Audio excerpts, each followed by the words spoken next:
अर्जुन इंद्र के पास से अनेक दिव्यास्त्र लेकर वापस लौटे।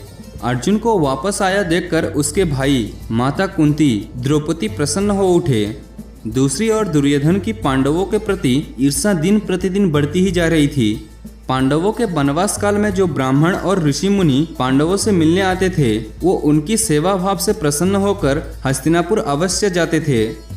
वो हस्तिनापुर में महाराज धृतराष्ट्र से पांडवों की हालचाल सुनाते थे। पांडवों की कठिनाई और कष्ट को सुनकर धृतराष्ट्र, विदुर और भीष्म पितामह को बड़ी चिंता होती थी, परंतु दुर्योधन का चेहरा खिल उठता था। उसके सामने कोई बोल नहीं पाता था। कर्ण और शकुनी दुर्योधन की चपलूसी किया करते थे और उसे पांडवों के विरुद्ध भड़काते रहते थे।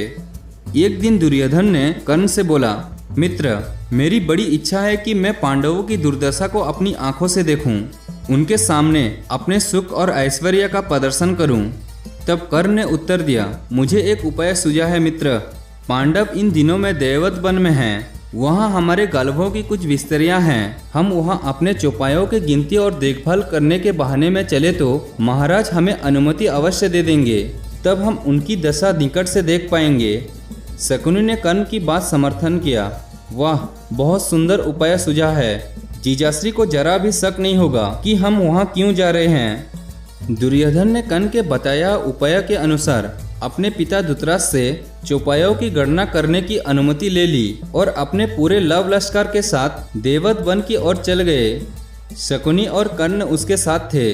देववत वन में पहुंचकर दुर्योधन ने चौपायों की गिनती की और मुहर लगाकर विधिवत रस्म आदि की। पांडवों को दिखा दिखाकर उसने गाबलों पर अपना खूब रोब झाड़ा।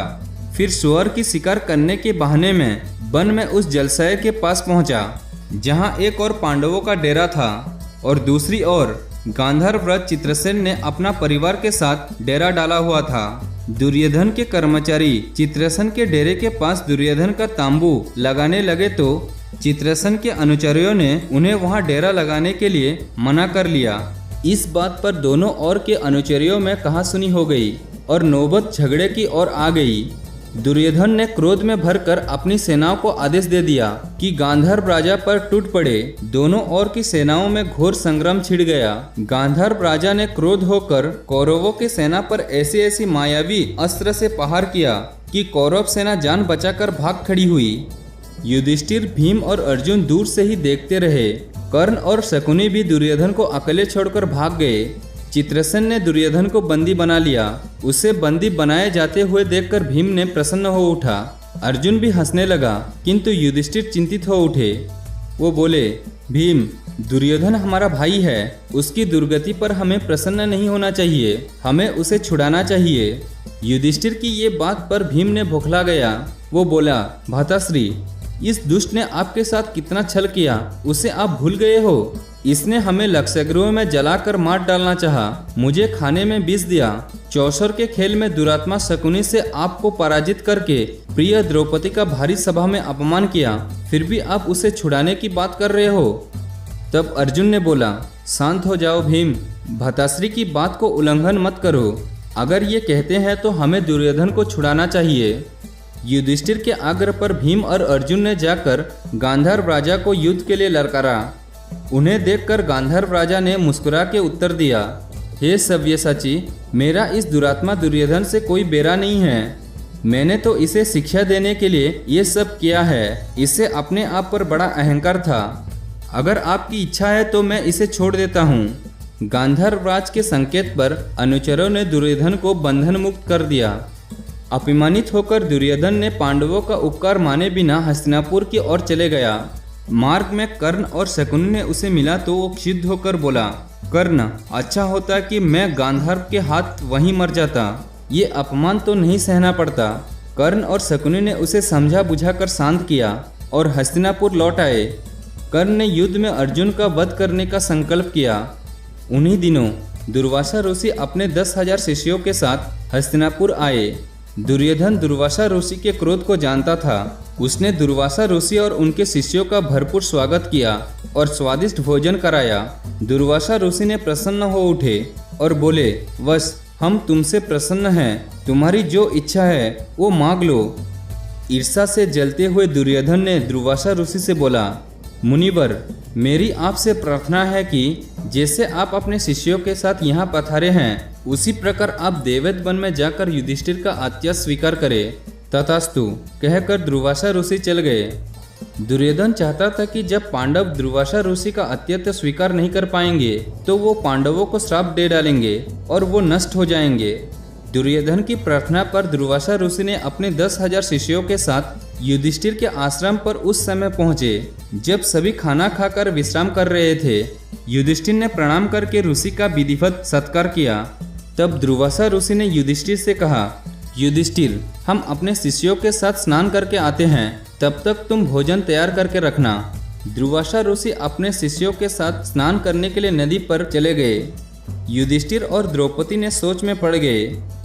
वनवास में सूर्यदेव ने युधिष्ठिर की तपस्या से प्रसन्न होकर उन्हें एक अक्षय पात्र दिया था और कहा था कि 12 वर्ष तक ये पात्र ही तुम्हें और तुम्हारे परिवार तथा तुम्हारे अतिथियों को भोजन देगा। और इसकी विशेषता ये है कि द्रौपदी हर रोज चाहे जितने लोगों को इस पात्र से भोजन कराए, ये खाली नहीं होगा। परंतु सबको भोजन कराने के बाद जब द्रौपदी स्वयं भी भोजन कर चुकी होगी, तब इस अक्षय पात्र की शक्तियाँ दूसरे दिन तक के लिए लुप्त हो जाएगी। इसीलिए द्रौपदी सबको भोजन कराने के बाद ही सबसे अंत में भोजन करती थी। जिस समय दुर्वासा ऋषि आए थे उस समय तक द्रौपदी भोजन कर चुकी थी और अक्षय पात्र को मांज धोकर रख दिया था। अब तो बड़ी परेशानी आ खड़ी हुई। द्रौपदी दुर्वासा ऋषि और उनके 10,000 शिष्यों को भोजन कहाँ से करवाएगी। चिंतित होकर द्रौपदी ने अपने सखा श्री कृष्ण को पुकारा कि हे प्रभु, मेरा रक्षा करो। अब महाक्रोधी दुर्वासा ऋषि को तुम ही संभालो, मेरी लज्जा रखो प्रभु। द्रौपदी प्रार्थना कर रही थी कि इतने में श्री कृष्ण कहीं और से आ गए और आते ही द्रौपदी से बोले, बहन, मुझे बड़ी जोर से भूख लगी है, कुछ खाने के लिए है तो दो, जो भी घर में है ले आओ। भूख की वजह से मेरी आंतें कुलबुला रही है। द्रौपदी ने दुविधा में पड़ गई, अब अपने भाई को भोजन कहाँ से दूं? उधर दुर्वासा ऋषि भी आने वाले हैं, इस विपदा से कैसे बचूं? अरे बहना, क्या सोचने लगी? श्री कृष्ण ने द्रौपदी को और देखा, मैं भूख से व्याकुल हो रहा हूँ और तुम चुपचाप खड़ी हो। जाओ अपना अक्षय पात्र को लेकर आओ, देखूं उसमें तो कुछ बचा होगा। तब द्रौपदी ने हड़बड़ाकर बर्तन को उठा लाया। श्री कृष्ण ने उसे उलट पलट कर देखा और भीतर झांका। उस पात्र के किनारे पर साग का एक पत्ता चिपका था जो धुलने से रह गया था। श्री कृष्ण ने उस साग के पत्ते को अंगुली से जोर से उठाया और मुंह में रख कर बोले, लो भाई, मेरा भूख तो इसी में मिट गई। श्री कृष्ण ने पेट पर हाथ फेर लिए और ढेकर लेते हुए कहे, भीम से जाकर कहो वो नदी के किनारे से दुर्वासा ऋषि और उनके शिष्य को बुला लाए। द्रौपदी श्री कृष्ण को देखकर बाहर निकल गई। श्री कृष्ण भी उसके साथ पीछे पीछे बाहर चले आए और युधिष्ठिर के पास जाकर बैठ गए। भीम नदी की ओर जाते हुए सोच रहा था कि कृष्ण आज हमें सबको बहुत अपमानित करेंगे। ऋषि दुर्वासा को भोजन नहीं मिला तो वो हमें जरूर श्राप दे डालेंगे। लेकिन नदी पर जाकर उसने देखा कि दुर्वासा ऋषि और उसके शिष्य वहां से जाने की तैयारी कर रहे थे। भीम ने आगे बढ़कर उन्हें रोका और भोजन करने के लिए आश्रम पर चलने के लिए कहा। इस पर दुर्वासा ऋषि ने जल्दी से बोले, पुत्र, आज तो हमारा पेट नाक तक भरा हुआ है, जरा भी भूख नहीं है। तुम युधिष्ठिर से हमारी ओर से क्षमा मांग लेना, हम फिर कभी भोजन करेंगे। लेकिन ऋषिवर, वहाँ जो भोजन तैयार है उसका क्या होगा? भीम ने चालाकी से पूछा।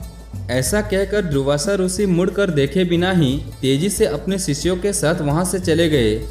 पीछे भीम ने हंसते हुए वापस लौटा और उन्हें सारी बात बताई तो सभी खूब हंसे। द्रौपदी ने कृष्ण की ओर देखकर मन ही मन भक्ति भाव से उन्हें नमन करने लगी। श्री कृष्ण भी मन ही मन मुस्कुराते रहे।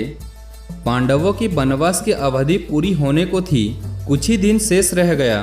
तभी युधिष्ठिर को धर्मदेव का दर्शन हुआ। उन्होंने यक्षा बनकर युधिष्ठिर के ज्ञान और धर्म का परीक्षा ली और उसे आशीर्वाद दिया। पुत्र, वनवास की अवधि पूरी होने पर अभी 1 वर्ष तुम्हें अज्ञातवास में रहना है। तुम्हें और तुम्हारे भाइयों को कोई भी पहचान नहीं पाएगा।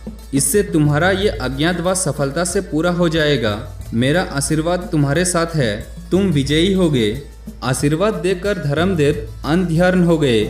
वनवास की कठिनाई को पांडवों ने पूरे धैर्य के साथ सहन किया था।